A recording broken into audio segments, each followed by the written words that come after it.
Hello and welcome back to another episode of Covering Your Health with Evelyn Irivas, presented by IEHP. I'm your host, Evelyn Irivas. This summer has been a busy one. We are back from our summer hiatus. Now that the kiddos are going back to school, it's time to cover your health again. We need to get back to what we made this podcast for, educating you on ways to feel better, on ways to cover your own wellness. So, we're all about learning all the time. If you didn't know, this episode is going to be all about GLP-1s and weight loss and overall wellness. That's right. So GLP-1s obviously have been making headlines across the globe, so really supporting those to lower their A1C numbers and lose some extra pounds. And to help us along with this GLP-1 journey is my friend and partner in health, Rhonita Henry, a board-certified family nurse practitioner and founder of Quintessential Care Health and Wellness, a med spa and wellness clinic based right here in the IE in San Bernardino. Rhonita and her team help women like me and men too find their footing and in their health journeys. And she's definitely helped me a lot, and you'll hear more about that. She listens to the patient's needs and wants and really hones in on what could work for them and their outcomes and hit their goals that they have set. So without further ado, I'm excited to get this conversation started. Welcome to Covering Your Health, a wellness podcast dedicated to covering all areas of living a healthy and happy lifestyle. From healthy hearts to understanding health plans and everything in between, each episode will provide you with a better understanding of managing your health, preventative care, and staying on the right path for your family's wellness journey. The Covering Your Health podcast is presented by IEHP. Now, your host, Evelyn Irivas. Okay, well, let's just get started. Hello. Thank you so much for being here, first of all. Yes, of course. Thank you for having me. I'm excited to have you here. Let's talk about you.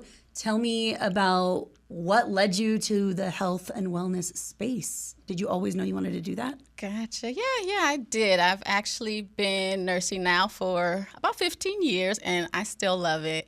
I am originally from Compton, California. Mm-hmm. Now I reside here in San Bernardino.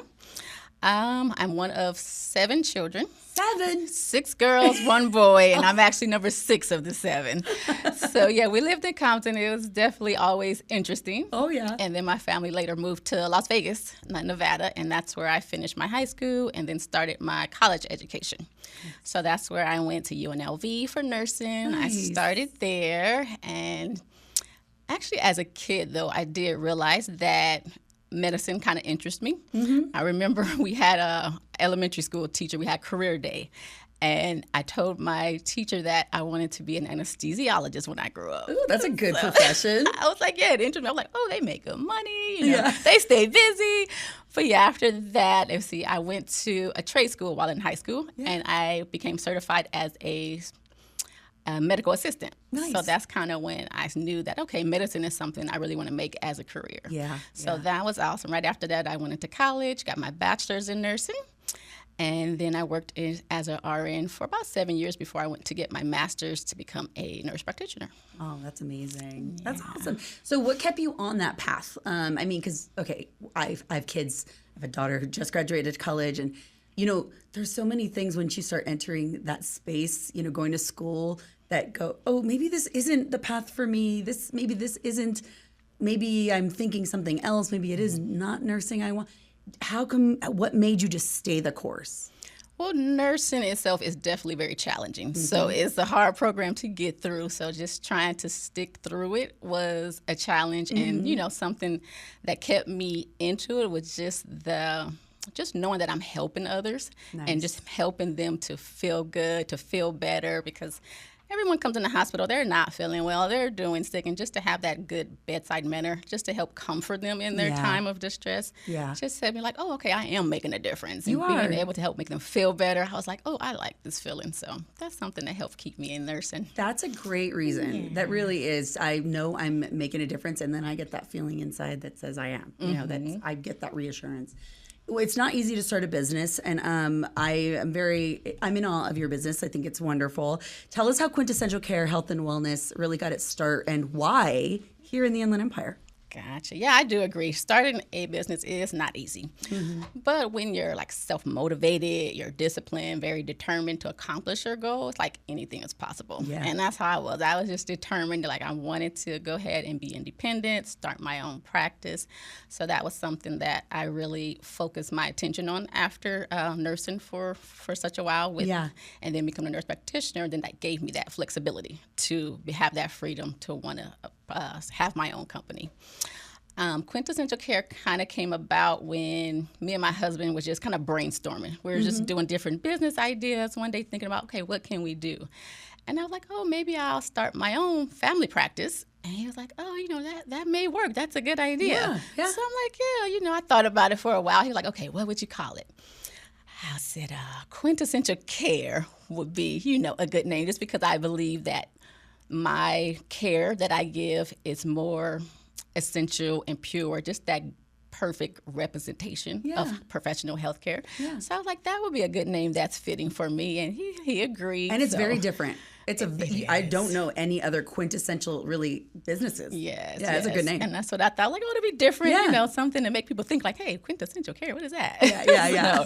Good job. Yes, thank you. So we thought about it for a while. He helped me with the process of going to, get business licenses and get incorporated and just having the building of the facility. Yeah. So we kind of just had to get all the foundation done. And once that we got open, kind of grew from there. Yeah. Why the IE though? Why specifically San Bernardino?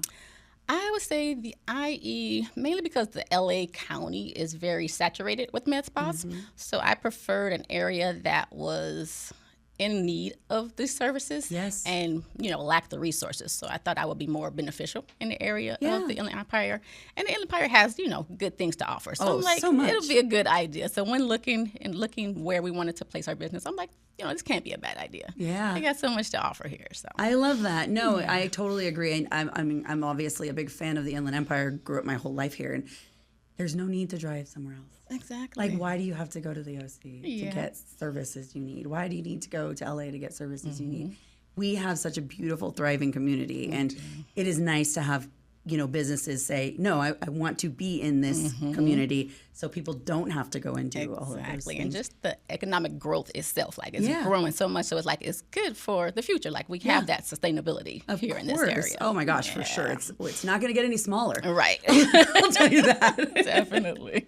So what trends are you seeing right now in the health and wellness industry, and what do you hope to add, to your business as you go along? I would say there's definitely a trend in next gen ingredients, such as exosomes, peptides. Peptides, that's a word. That's a word I see all day long on Instagram, on TikTok. Yes. These symbiotic formulas, they're really coming out of the lab, being in more products now.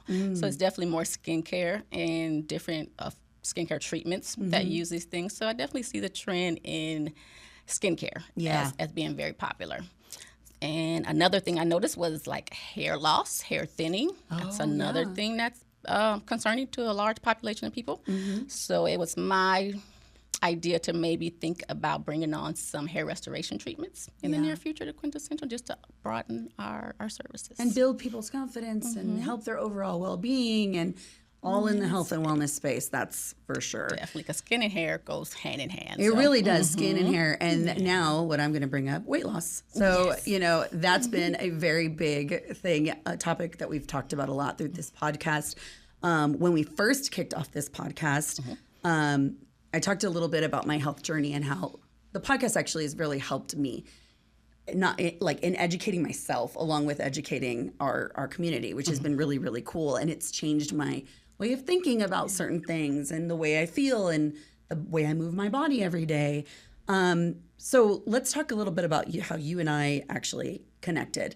So I found Quintessential Care when they found me. They actually just wanted to partner with us with iHeartRadio and, maybe do some advertisements. But what I really thought was so wonderful was the timing was of the essence, because I was already in that space of I wanted to lose weight, and I was having such a hard time.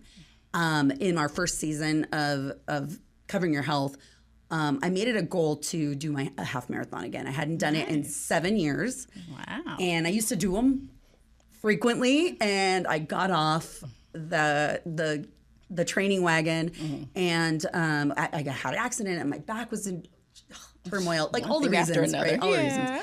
And I was getting older, and then I started losing my confidence. Like, can I even do it again? So that was my whole, through like the first season, I was in train mode. So I was like, now I really need to focus in, and I did it, by the way. I did the half marathon. Yes. Good for you. Those are awesome. I hit it. It was really hard. They are, but you finished But it, right? I did it. I finished it. So that was a goal I set for myself last year. This year, I really wanted to focus on weight loss. Even through my training, I just really didn't lose weight. Got it. Mm-hmm. Yes, I got stronger, but I didn't lose weight. And when you and I connected through iHeart, it was really wonderful timing, because I was like, okay, well, what can we do? What can you offer at your facility? And of course, it was GLP-1s, right? And I was so curious, and I was like, is this even going to be for me? You hear stories and you don't know, and all of these kinds of things. So the timing was of the essence for us, I think. And we started down that path. And I also was, doing meal prepping. So I already felt like I had some tools, that I was putting into my toolbox. And the GLP-1s was like the next thing for me to just try. Let's see if this actually works. Are you seeing a lot of people come in with that same feeling, like I need to try something else that's just not working for me? Something else is not working for me. Yes, we definitely get a lot of clients that come in like, I've tried everything. I've tried, other weight loss supplements, and I'm at a plateau, or either I'm stopped seeing results. So definitely, if they're a good candidate for the GLP-1, that's something we would recommend, just to help give them that boost so that they're, have energy to exercise. We encourage them to have a more healthy diet and exercising regularly, and that just helps work together with the GLP-1s just to help them have better results. Yeah, for sure. And I'll just say personally, for me, it was slow going. I was talking to you all the time. Yes. A pound? I lost a pound. Yes, it did start off slow. Like, don't get discouraged. Like, I don't know. Is it just me? Is it me? Yes. What am I doing wrong? But really, it was weight loss, though. It wasn't like I was going up. Exactly. And I wasn't staying flat. I was losing. Just gradually. Just very slow. So, but I've seen that with other friends of mine, too. Some have it slow. Sometimes, I don't know why men... They go too quick. I'm like, how are they losing it so fast? What advice can you give to someone? So I'm now over 20 pounds down, congrats. Which is crazy now. Like, now I feel like I've lost weight. Good. You know what I mean? Yes. I was like, okay. Once I hit that 20-pound mark, I was like, it is working. Perfect. I didn't even still believe it at 15 pounds. You know what I mean? I was took like, a little more. It was like 15 pounds. Yeah. 20 pounds, I finally was like, that is a number that shows me this is working for me, right? Yes. With all the hard work, too. Like, with all of the things, with walking, with the foods. I eat a lot better than I used to. Good. That helps. And you give me a plan to help with that, too. So that was really good. So what kind of advice could you give people like me just to get started? I would definitely first say for us to get out of our own way and just get it started. Yeah. Because a lot of the times as women and mothers, we do have these busy schedules. We tend to put everyone else first ahead of us. Yeah. So we definitely want to just take the time to say, okay, I need to work on me and just give it a try. Because, you deserve it. It's an investment in you. Yeah. And you need that to keep on to continue to care for everybody else. Yeah. So, And I know for me, and what I would say too, for a little bit of advice, is to go to your primary care physician too. Talk to them about this. See what they say, because they're going to have your blood work. Yes. You know what I mean? They're going to have that kind of, they're going to have a little bit more in-depth conversation with you about like, where is your, more of your medical history. What's your medical history? Your goals you have for weight loss. Yeah. And they can guide you. Yeah, exactly. So there's definitely many avenues for getting started, but the key there is just do it. Yes. Yeah, just go for that consultation. Go for the consultation. Yes. Go and ask all the questions. Yes. Get all the information so you don't feel like you're on this journey alone. And I know there's a lot of companies out there, right now that they'll just mail you stuff, and that's fine, and that works for people. It really does. But I don't know. For me, it's like I really need like a team. You need that discipline. That I need someone to hold me accountable. Yes. Yes. I know that through the years. I just need someone to tell me, like, oh no, look. Yeah. That's what What are you trying now? And that could be a doctor. That could be your doctor. That could be, and if your insurance covers it, then that could be a great plan for you. Exactly. Or you can find a team like yours as well. The definition of wellness is like really extensive, obviously. Why is it so important to take one's wellness practices, especially as many women like myself, moms included, they're balancing these busy, crazy schedules right now, especially schools starting back up. Why is it so important for us to stay focused? I would say it's important mainly because we need time to care for ourselves, pretty much mind and body. We don't want to just focus on one thing, but we kind of got to encompass the care of our whole body as one, just because we need it to sustain our busy lives. Yeah. So we don't want to, care for, let me just do this one portion of myself and you fail on the others and it's not fully functioning. Yeah. Just like your car. You would say you need to take care of your car in order for it to function. You have to give it gas in order for it to run. So our care and our wellness will be like that fuel for us to keep going. Yeah. So that's important. Why don't we come with those check engine lights, though? We should, right? I can tell you exactly what's wrong. Yes. Low oil. A little ugly. I just need something to say, okay, it's time for my oil change, and it's time for the gas. Exactly. Rhonita, how do you balance a busy business and also your health? You've actually tried the GLP-1s too yourself, right? How do you balance all of this? I would say definitely in the beginning, starting a business kind of overwhelms you and take a lot of your time. So it is very challenging to balance family life, work life, personal time. Yeah. So as the business start to grow, as we're getting more established, just finding that I have a team that I can more delegate some tasks to, because at first I'm wearing all the hats. So I'm doing everything by myself. Of course. So that definitely becomes time consuming to where you're starting to take your work home. You're doing work all day long. It just doesn't stop. So having that team to help to take a load off your shoulders kind of give me a little bit more freedom to have that personal time, that family time to just refresh and recoup and then go back at it, Yeah, and especially since you're preaching wellness, right? You have to live it. You have to show like, no, I have my own balance too. I'm not here 24 hours a day. I'm not, you have to have that balance, whether it be with, your own health or whatever, with just seeing your family. Yes. And those kinds of and definitely falling off, eating more, being, not having time to work out. Yes. Typically you can see that weight gain. So me trying the GLP-1s, I was like, oh, okay, I can, test it out, see if it's worked. So that way I know it's effective to offer to my clients. Yeah, that's the other thing, right? Like, so you can say like, I have done this. Yes. Here are the side effects that I had, or here is what you can expect to feel. I wanted to make sure I knew this before, I talked about it with and somebody. It helped. So. It definitely lost, I would say in that 3-month period, I lost about 15 pounds, which was great. my goal. And I was like, okay, I'm good here. Yeah. And just trying to maintain it after that with, healthy eating, exercising, kind of helps to keep that weight off. So, yes. It's definitely a joint effort of not just relying on the medication, but working with it. Yeah, working with it. Absolutely. Well, this has been really cool, and I'm excited. We're going to this is going to be a 2-part episode. So I'm very excited about that because in our next episode, we have questions from listeners. Awesome. Yeah, about weight loss, about GLP-1s, and your expertise in that situation, in that space would be fantastic. So love it. Looking forward to it. All right, we're gonna have a lot of fun. Of course, as exciting as this all gets, there's so much more to cover. So join us for the next episode. You won't want to miss it, and hopefully we got some of your questions in there so we can get those answered.